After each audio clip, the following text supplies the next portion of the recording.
Yeah, I know this what y'all was waiting for. J.Cole. Crazy, man. I just went in Target the other day. And I looked around and I thought this shit was supposed to drop on the 12th. But I'm guessing that ain't the case. So, yeah, man.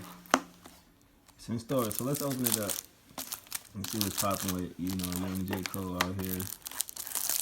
I ended up getting 2014 Forest Hill Drive, both albums. The album and then the live album, so that's pretty dope. I think I do have all J. Cole albums. That's why I be like, people call me a J. Cole hater. I be like, how, my nigga? I have all his work. You know what I'm saying? It's just that some of the production he be using with the way he'll rap or sing or do melodic shit, it be boring. There's nothing to say wrong. How is that wrong for saying that? You know what I mean? I respect the lyricism, and I heard the album, but it's a step up from 2014 Forest Hill Drive because of the story. And I reiterated on that on my last joint, when it came to J. Cole. I definitely loved the song about his wife. The one about his daughter was dope. The Ville joint is dope. Changes, I like that. And the other song, the title track.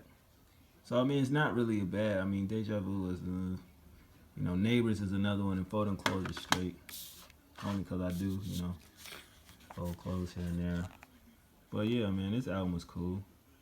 It's not bad. But you definitely have to be in a certain state of mind to listen to it. And I agree, you can't always listen to that other shit, as far as the trap shit, the mumble shit. But at the same time, I feel like with a lot of this stuff, you have to be. Everybody lost somebody, a friend or whatever the case may be. So you kind of relate to that. Not everybody's married but have a girlfriend that they consider a wife. Damn near everybody got kids these days. And, so I feel like a lot of the content on here, a lot of people can relate to. But that's if you choose to embrace it. But, I mean, you can't be mad at a person giving you an album, basically, for his friend's daughter. And whether it's a true story or not, I mean, I've never known J. Cole to lie about some shit. I mean, we do know where he's from. It's kind of not the best area. You know what I mean? But at the same time, I definitely enjoyed the stories. I can't agree with his flow all the time or the melodic sound that he used all the time in some of the production. But I can agree that this is pretty much a more solid album than 2014 Forest Hill Drive, just based upon the production and time he went to it, the story. You know, it's just an overall great project. I really don't care about the numbers. Yeah, he gonna go gold or maybe platinum. You never know, cause it's like 400,000 without streams. With streams, it's like 500 something, then 600K, as we seen on DJ Academic's video. Shout out to him. But I think that's pretty dope. And yeah, man, you can't hate on it, So I'm not gonna sit here and act like it was like whack or anything like that. It wasn't whack. It was solid. You know what I mean? But I mean, some of the tracks, it's like either you'll skip them or they're not your favorite. You feel what I'm saying? And either way, you probably still skip it if it's not your favorite. So it's a solid album. I give it about a 7.5, out of 10. He definitely did his thing though. But I'm ready for J. Cole to get back to, more of the false prophet, everybody dies J. Cole. Now, if he can give us a whole album like that, keep it 100. Just speaking his mind in that manner as far as the rap industry. You did everything about your family, your struggle, the things you went through, your inner, depression or demons or whatever the case you want to call it. But can we get an album about how you feel about the industry? Because some of your counterparts in the industry are kind of fake, Because I feel like Drake pulled a diva move by pushing the album back. That's just my thoughts.